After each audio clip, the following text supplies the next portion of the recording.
Japan.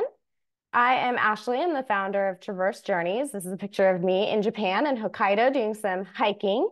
And we have Noriko and Nobuko with us. Would you like to introduce yourselves? Hi, I'm Noriko.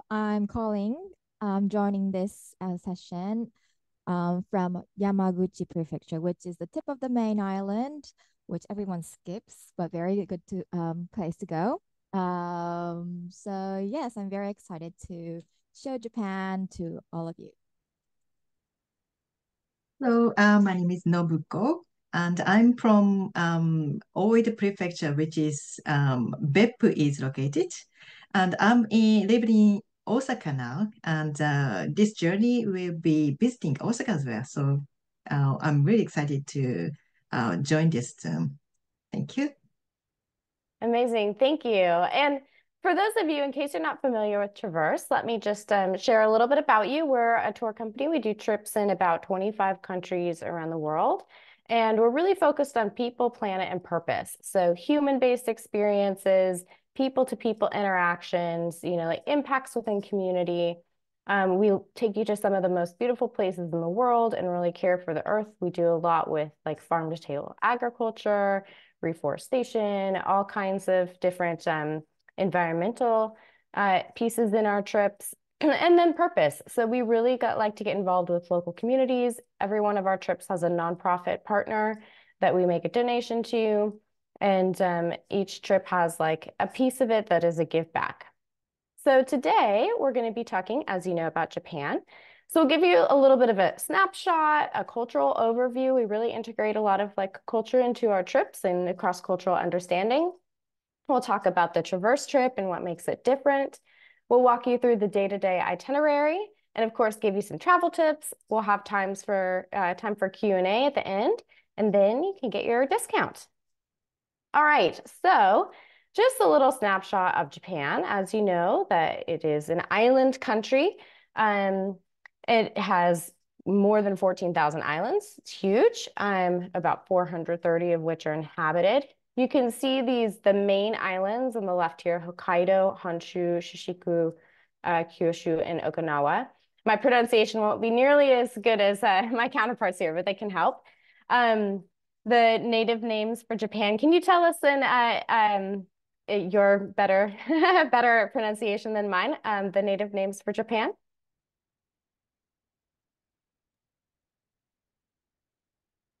The main islands. Yeah, Nihon and Nippon, just Uh, for pronunciation.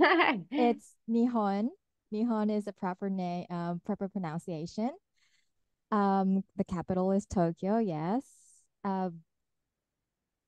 And the language is Japanese. The main island uh, speaks the main Japanese, but we have a lot of dialect in different regions, and um, and yeah. Do you Yeah, want me to? no, that's fine. That's perfect. Just for pronunciation. So, Sorry. yeah, so there's like the main, language of Japan is Japanese, but like many countries, there are also quite a number of different like regional languages and writing systems. So you'll see that when you come to Japan and, kind of get to learn a little bit about what the different writing systems and the history behind it is. So just to kind of give you a little bit of history. So of course, like, it's a long history in the region in this country, starting BCE with the first emperor of Japan. One of the interesting facts of history in terms of like how Japan changed and how Japan changed the West was like Jesuit missions that came to the Japan starting in like the 1500s. So this was like kind of the first touch point of like Western contact with Japan and like the relationships that began then. There were times that Christianity was banned and then isolation came into Japan. So there was a long period of time where Japan wasn't having contact with the Western world. It was very restricted to just certain trade with China, with Holland. But then in 1854, there was a treaty signed, and that opened up ports, and then it opened up trade with the US. And then, fast forward to the 20th century and World War II and post World War II, in 1989, like an era began of universal peace. So it's a very, very short, version of like history of Japan, but you can see this arc of time where, there were times that it was very isolated and very centered on Japan. And then there are times with contact with the West. And then, we come to like the modern era of today. And what's cool is you'll really see a lot of that as you're experiencing Japan on the ground. Noriko and Nobuku, do you have anything to add to the history? So much history, right? In terms of like cultural values, this is something we always look at when we travel places. So there's kind of some academic language that we use around it. Like one is the individualistic culture, which America is also, and this is opposed to like a collectivist culture, which actions are more about like the we. But in Japan, you can see that the emphasis of individualism is more fitting in. It's a very homogenous society. You have what we call in-groups, which is like a loyalty. Many Japanese are very loyal to their company, like where they work. It's very highly prized. It's a fairly moderate, hierarchical society. You can see this in different signs, like clothing can have meaning of hierarchy, respect, like the different types of bowing. There's an idea of like saving face. So you're kind of presenting on behalf of either your family group, your in-group, your company group. So you're presenting your best self on behalf of them. So, cultural values are something you'll also see in like throughout your journey and throughout your time in Japan. Noriko and Nobuku, do you have anything you want to add? While you're in Japan, I just wanted to add a little bit. Of When you course. are in Japan, you'll see this by, yes, the gestures, and you'll see this in meals as well. When you come to Japan, you use chopsticks, how you use chopsticks, or saying itadakimasu before we're eating, that kind of, you can experience that when you're in Japan. You'll see it everywhere. It doesn't mean that you have to do it. It's just that we do it naturally. So when you come, don't be stressed that you need to do it. It's if you want to. Absolutely. And we'll give you tips along the way so that you feel that you're, doing all the right etiquette. So here are actually some fun cultural tips to start. So you might hear the word san at the end of their name. So if I say Nobuku-san, it means respect. It's like giving someone a title of respect. It's said in the second person. So you might hear that a lot with your name. The number 4 is considered very unlucky. We in the West may not slurp when we eat our noodles, but it's polite to do that too when you're in Japan. So please do. It'll be a compliment to the chef. Oftentimes, direct eye contact can be considered rude or aggressive. Now, if Noriko and I are having a conversation, we'll look each other in the eyes. But like, let's say you're talking to your boss, for example, like you wouldn't want to just be staring directly into their eyes because that would be a sign of disrespect or it could be considered aggressive. Also, tipping is not really a part of Japanese culture. So those are some few little cultural tidbits. Anything else you guys want to add? You'll learn lots along the way. So as we're traveling, we'll like fill you in. So, just some questions about like why travel to Japan with Traverse. Like we're really about slow travel, soaking in the moment, immersive experiences, local connections. We have fantastic local guides that we work with, local characters in the community. We're really looking at, human-centered experiences. So you actually get to know people in Japan. You're not just seeing sights.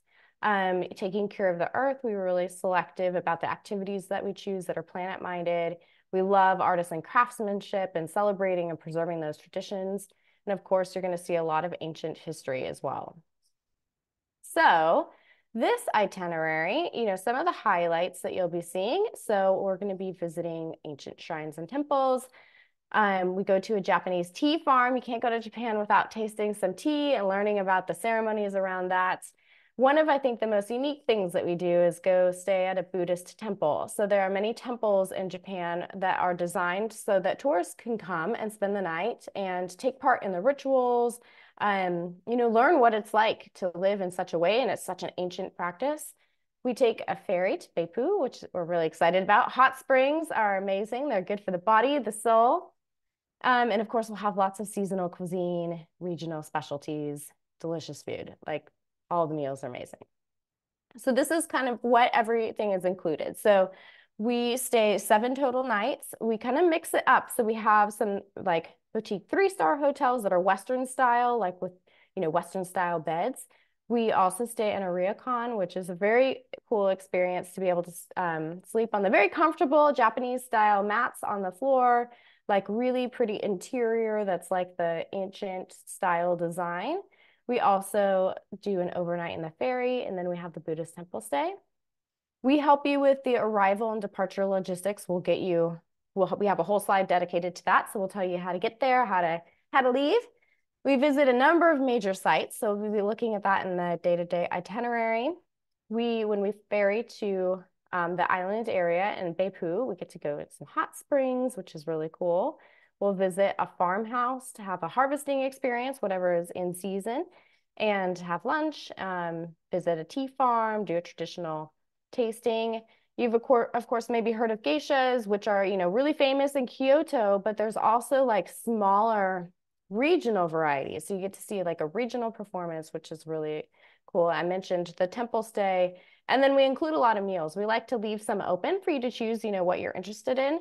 But of course, we have like daily breakfast. We have certain selected dinners, which we've selected very carefully, and some lunches along the way. So it's kind of our day-to-day. So this is like more or less our route. This is the best Google Maps can do, but you can kind of see we make like a loop on our route going from starting on the eastern side, going like west and back around.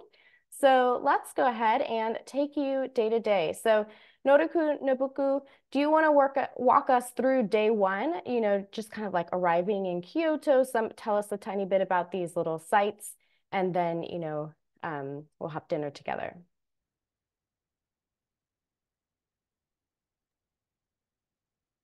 Nobu, do you want to go and share the day from day one, please? Okay, the day after your arrival, and you're going to be greeted by the guide. So your question can be answered by the guide and the experienced guide, so that you can visit the temples and the shrines. The guide show you that like how to bow, how to pray, how to offer the money, the kind of things. That's kind of etiquette manner and at the shrines and temples. So you will be like know that kind of like some first things to do in the Japan. Yeah, exactly. So the first day, depending on everyone's arrival time, will determine exactly how many sites we're able to see, but it's a really good way to just land in Kyoto. You've probably seen these Fushimi gates before with these red tories. So that's one of the things that we'll definitely want to go see and start learning about, like just kind of getting into the immersion of being in Japan. So then here are some more pictures. Kyoto is really known for its beauty. Noriko or Nobuku, can one of you just kind of like tell us a little bit more about Kyoto and why it's so famous? Yes, the Kyoto is has been the capital city because the emperor was there for a long period. Um, now at the moment the emperor is in Tokyo now, but before that the emperor was in Kyoto. The Kyoto was the capital city in Japan.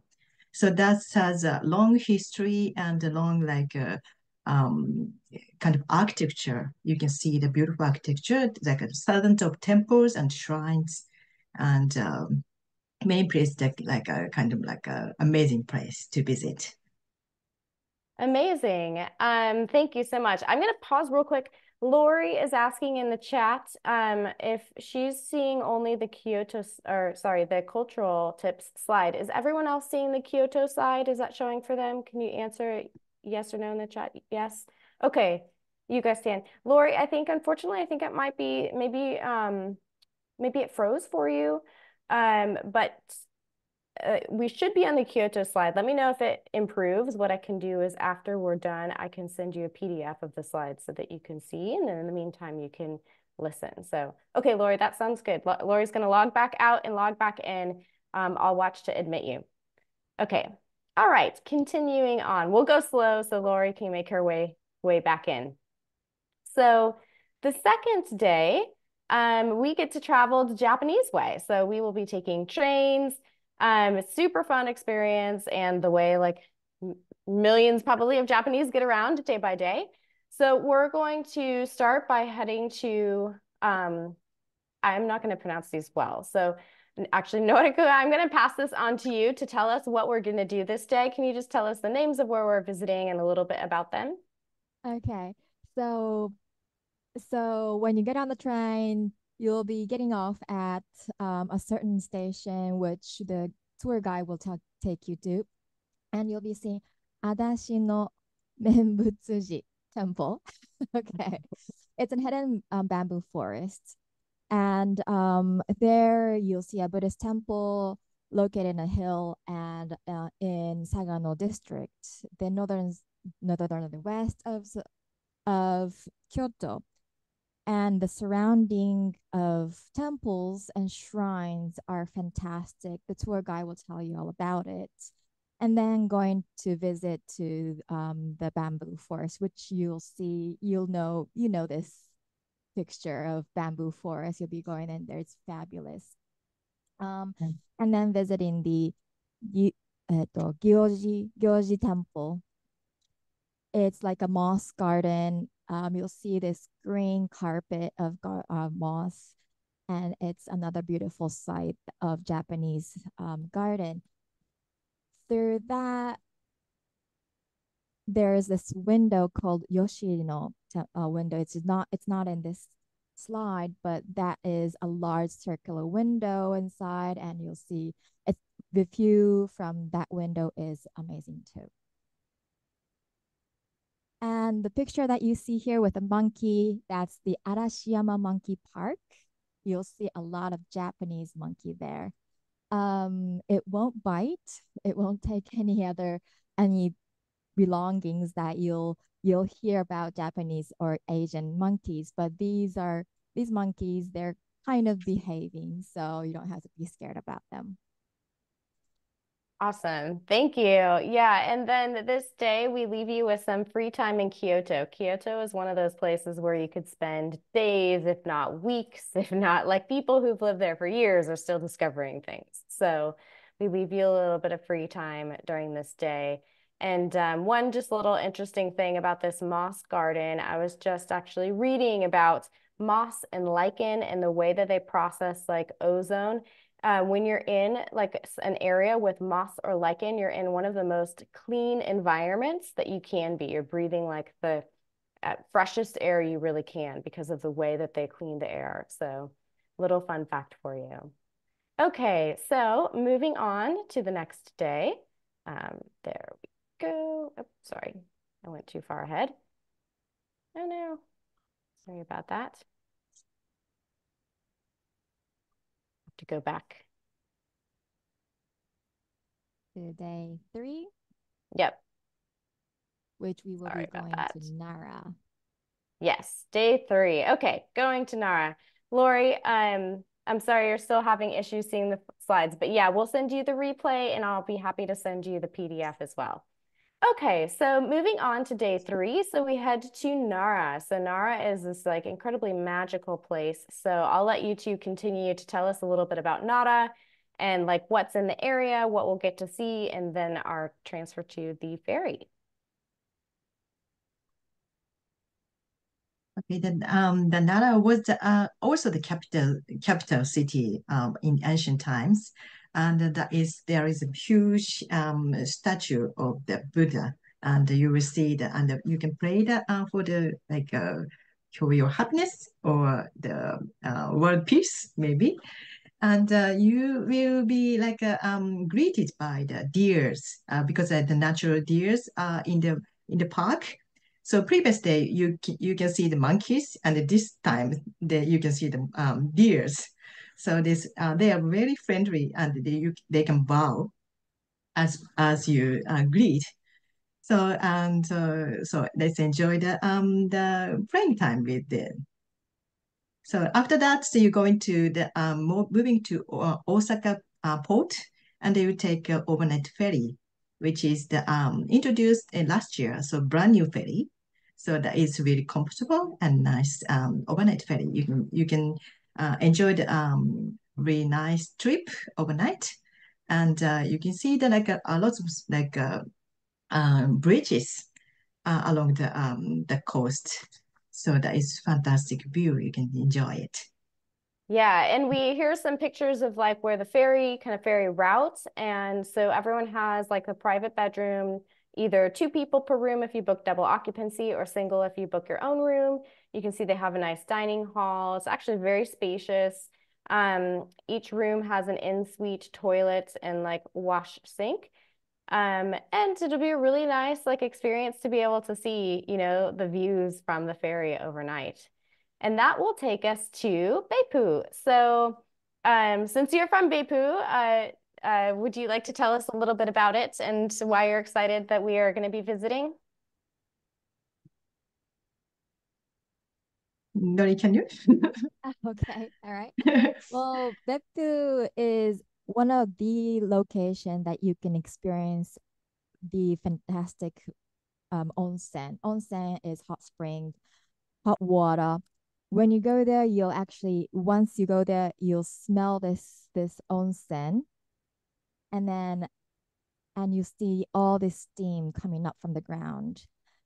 It's the only place that you'll see all these steams coming up from the ground, and people still live there. So when you go there, you'll see this hot spring and the people who's living there actually using this onsen. They cook, they live with this onsen. So not just experience this onsen dipping in, you'll see how they use this hot water in their daily lives. And you'll experience this through going into one of the famous onsen areas, mean Umi Jigoku. The onsen here, they have a lot of colors: blue, red, white, clear ones, all sorts. And you'll see a couple of them during your stay here. And followed by the lunch that is made from the onsen steam. Yeah, and it's really cool because you start learning about like why the different hot springs are different colors and they're impacted by the different minerals. I'm sure like you'll get all of the smells like sulfur or different smells of being around the hot springs. And then get to do the traditional cooking so in the hot springs. So that's a really unique experience. And then we'll continue on. So we're exploring a new peninsula where we're going to get to see like farm landscapes, meet some local farmers, learn about like seasonal produce and what's grown there, have like a home style lunch. Because the thing is, when you're eating in hotels or you're eating out, you're getting restaurant food, very good food, but not typical things necessarily that people would make at home. So we wanted to make sure that you also got like a home style meal. So you're going to get to experience that as well. Noriko and Nobuku, do you want to tell us a little bit more about that? Okay, that's Kunisaki Peninsula is actually my home. So I hope you can I can welcome you there. Hopefully. And Kunisaki Peninsula is has a long, long history. And before that, Nara or Kyoto maybe. There is like a lot of curved statue like this. Like this. Can you see it? Yeah. Curved statues that lot of like a history of the stone is there. So you can the one thing is really important is you can see actually the local people's life. So how to harvest, how to cultivate the agriculture product, and you can like help them to like pick up or do something for help. And you can taste the local mother's meal for lunch. That is really special for the this tour. Yeah, absolutely. And then this is kind of, you can see a little bit of like the accommodations that we stay in and this special, we mentioned a special geisha experience. So you can see the ones in Kyoto that are very famous, but we also have in Japan local versions of this. So this is like a mother-daughter pairing. Is there anything you want to add about this geisha experience, Nobuko or Noriko?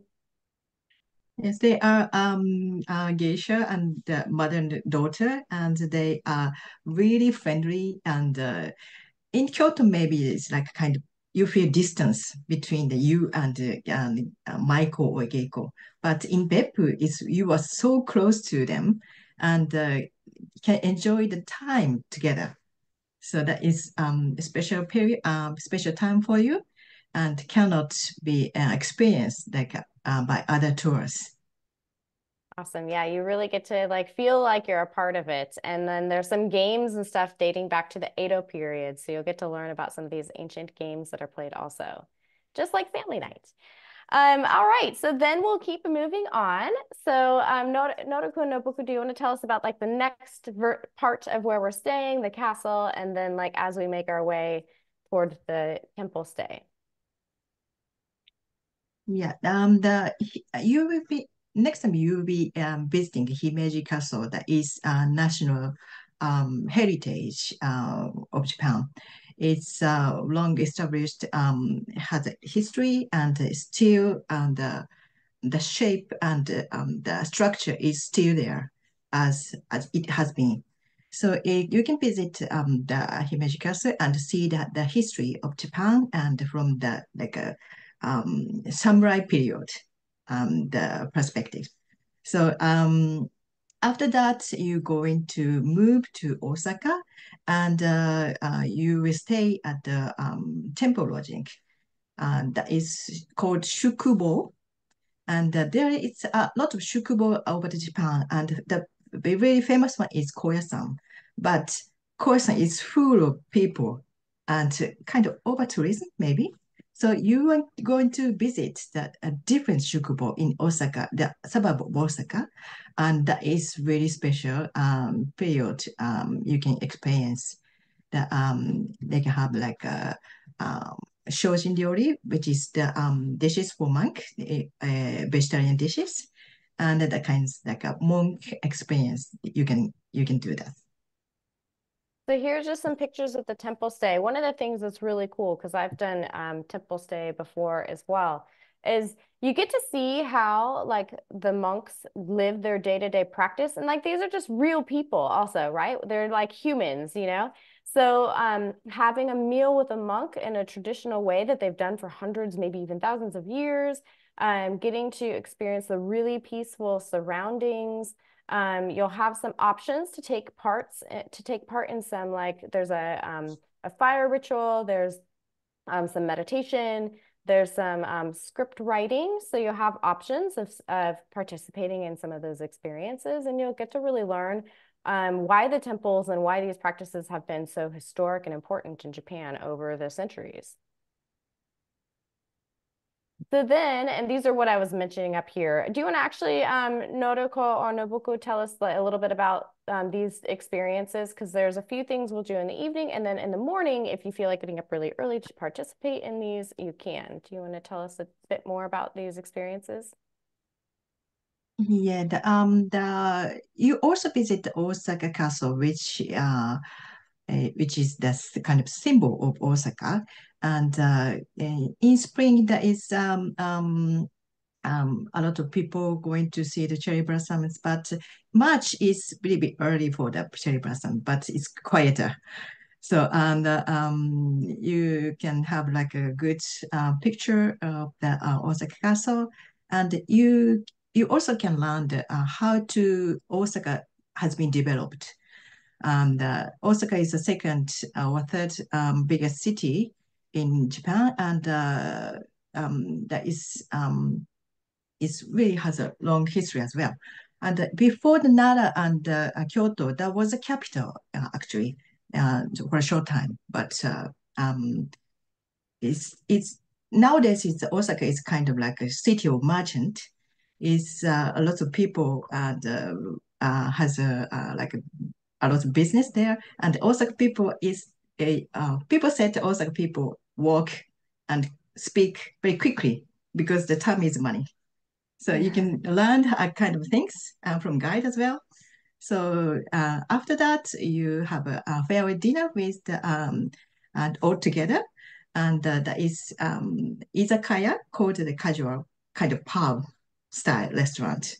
So we're gonna have like a special final farewell dinner together.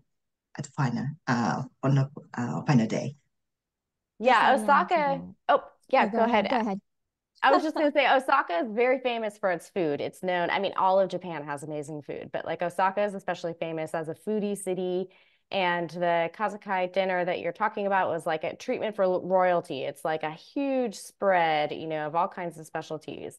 So, and Osaka is also a really cool um, place to see the contrast. You know, you're going to be seeing a lot of ancient Japan throughout your travels, and then you get to see like a lot of modern Japan in Osaka. So you get to see it, you know, it's a very different look than Tokyo, but it's a very modern twist to it as well. So there's like some famous like kind of canal areas that you can walk through. There's what they call them like the arcades, like the shopping arcades. So you'll definitely get to feel that like modern Japan, you know, time is money kind of feeling. You wanted to add something, Nautical? Yeah, about the pray, the morning session that you were mentioning. Yeah, Yeah, perfect. with the yeah, the Gome pray. Well, the monks do a lot of praise, and there are specific things that you can participate as a traveler. Which one is this Goma pray fire? You have this big. The monks will make this big fire in middle of the room, which has the god surrounding, and he'll he'll have this wood that has the wishes and then put it into a fire. This is all about praying and purifying your mind through meditation. So when you're in there, you'll be quiet. You don't know what they're saying, but you'll just look at the fire, meditating in the morning, calming down your mind, and then starting the day as if you are doing yoga. So, Yeah. mm. And it stimulates the day, what you're going to do. It clears up your mind. And there's another prayer that's called Dai Hanya. It's another prayer. You can also select if you want to or not. But it just gives you a little bit of feeling of what they are doing every day, and then meditating in a different way that Western does. So, yeah, another culture. And one more thing to add about the castle, you'll be going into Himeji Castle and Osaka Castle. There's two castles that you're going there. You can see the difference. Osaka Castle is sort of made into a tourist area where you see all these. There's a museum in there, so you'll see swords. You'll see all these not costume, but things that they wore. In verse of Himeji Castle, it's more traditional. So you'll experience both, and it's something that we Japanese people think that it's sort of important to see the traditional castle and the ones that are been modernized. Thank you. Yeah, that's really good to see, you know, the contrast throughout. And then again, you know, as we have this flow and you're gaining knowledge throughout, you'll be able to start like picking up on these differences for yourself too. And really experiencing them helps lock in those memories and those learnings.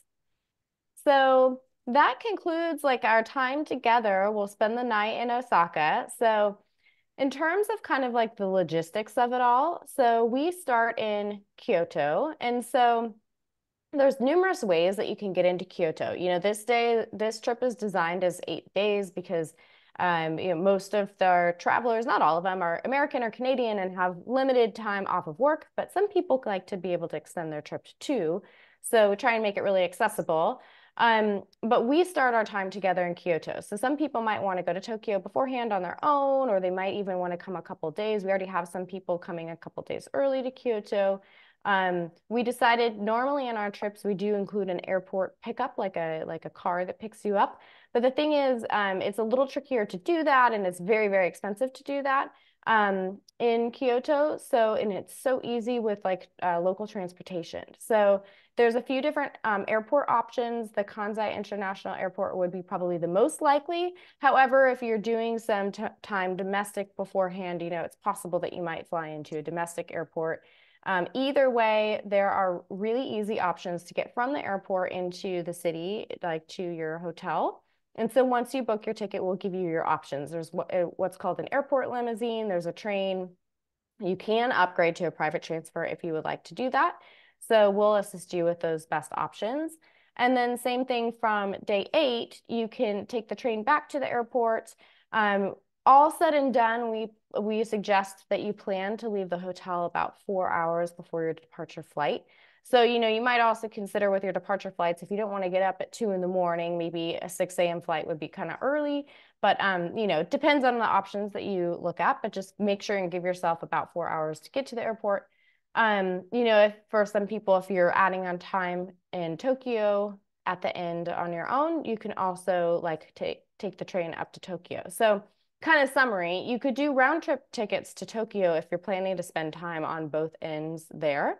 That's an option, and then train back and forth from Kyoto, or you could fly into Kyoto, say out of Tokyo, or into Tokyo or into Osaka and out of Tokyo, depending on if you're adding additional time. Or if you have limited time, you would want to do round trip to the Kansai International Airport. So again, we can help you with these logistics, just giving you some options of how you could plan your, arrival, departure flights.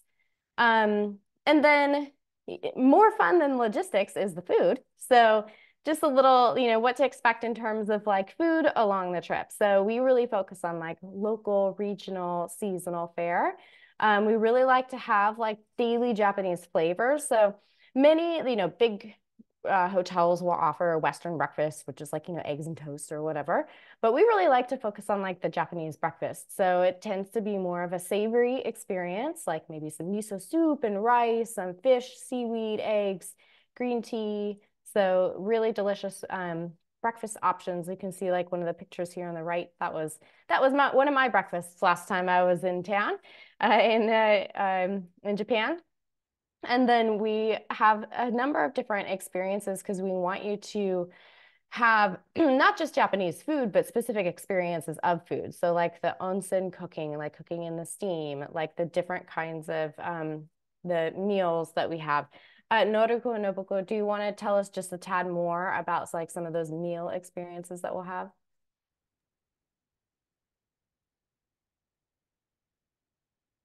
Yes. So you have diverse of Japanese food. The one that you see on the top is called kaiseki, which means that you'll have a Japanese course that comes a little by little. So you'll experience Japanese course menu, kaiseki, and then that has raw fish. You have meat. You have all these diverse meals. Whereas you'll have an experience of homemade cooking, which we daily eat with our family. Kaiseki is not something that we eat generally. So you have bits and pieces of experience of formal type of Japanese food and then casual type of Japanese food. And then the regional type of Japanese food that Ashley mentioned, the onsen cooking experience with the food that they use in that region. So, but there are lunch that's not included. There's meals that's not included, dinners. So you can experience, what was it called? Convenience store meals as well. Convenience store in Japan is very convenient. You have hot food, cold food. You'll be surprised in what we have. So it's not just Japanese food. I know that having a lot of Japanese food can get a bit tiring. So you have a little bit of breaks in between like that to have a little go back to refresh. Yeah, if you need a little variety. I will personally say when I'm in Japan, I love Japanese food so much and I like trying the different things. So the convenience foods, like actually this one on the left, it's a bento box that I got like at a grocery store. It's amazing. It will blow your mind like what you can get at a, convenience store in terms of good food. And I'm sure everyone will want to have some ramen and some sushi, the things we tend to know well. So you'll have lots of really good food options. And it's quite easy to accommodate various food sensitivities or restrictions. So like vegetarian, vegan, dairy-free. It's quite easy to be gluten-free because there's so much rice-based dishes. So if you do have restrictions, we take those in when you sign up, and we'll make sure that you're getting your meals as needed. More pictures of the food. This is some snacks from the convenience store. There's all kinds of dried everything, plums and fruits and seaweeds and fish and all that. More of, in this middle picture, you can see more of like a fish-based meal. It was at a place that had like a river nearby. And most people have maybe heard of matcha. You'll see matcha not just like as the hot version of the drink, which would be the more traditional style, but you'll see modern twists like matcha ice cream, which is absolutely delicious. A few travel tips. So we will be traveling in March. So this is like early in the spring season. Of course, you hear everyone talking about like the cherry blossom season, the sakura trees that are like the traditional, really beautiful light pink trees. There's a season for that, and it tends to be a little bit later in the spring. That's not to say you won't see some blooms in March. You can never pinpoint exactly when things will bloom. But we did actually specifically want to avoid the high season, and that's because it's very, very touristy. Prices are much more expensive. We really like to travel more in the shoulder season, both to have it be a little just like quieter, but it also supports our local partners who get like inundated with too many people in the high season and then not enough in the lower seasons. So being in the shoulder in between is really helpful. So, you might have like 50s, 60s, good to have layering. It's a temperate climate. You can have some like nice clothes for it doesn't have to be anything too fancy, but for the city, and then like some active wear, light hiking, walking for our activity days. Money wise, and I'll let you two jump in a second too, but like a mix of cash and credit is good. Like, when you're in bigger places, credit cards are fine. I think since COVID, more and more places take credit in general, but it is good to have some cash for like the small towns and whatnot. You don't need a visa if you're from like the US, Canada, or Europe to visit. It's an automatic granted, so up to 90 days, which we won't be taking too much of that time. But and then in Japan, you will encounter a lot of etiquette. So there's, kind of rules around like the best way and etiquette to have around food and meals, around the onsens, and when you go into like saunas, around shoes and when you should and shouldn't wear them and what direction they should be pointing and all of these things. So don't be too intimidated by that. We'll fill you in as you go. You'll get to learn. Do you two have any other tips you'd like to add? As the Asher mentions that bring some cash, that is very important sometimes, especially in the countryside or even the city. Some lunch places cannot accept a credit card, so there are some cash that is essential to bring in. Yeah, and there's ATMs you can exchange. Yeah, yeah. The convenience store actually is convenient to withdraw cash. So when you see a convenience store and you are getting less cash in your wallet, you can go into there and then withdraw. Also, we will be providing an IC card, which is used for transportation. This is a card like credit card, but it has money charged for, I think it was 6,000 yen. You can use this for transportation. At the end, you'll know how much you'll have left. You can use this in the convenience store as well as if you have cash. So tap in, tap out in the transportation, use it into a convenience store. You can purchase water bottles or drinks at the vending machine with that IC card. It's very convenient. You can charge it as well if you have if it's going down and you need a bit more cash in there, you can top it up at the convenience store. Very convenient. So yeah, you'll have that with you too. Yeah, that's great. Okay, so this is when we're going. So March 1st through 8th. We can also do custom dates. So if you ever wanted to plan it, for you and some friends or family, we can do custom dates for that. But you can see all the details here at Traverse Journeys for our Japan trip. And we would love to have you join us. So we have a little discount for you if you book before the 31st of May. can get 200 off, or if you book for 2 people, you can get 500, so a little bit of extra savings. So definitely check that out. We'll send you a follow-up email with this code as well.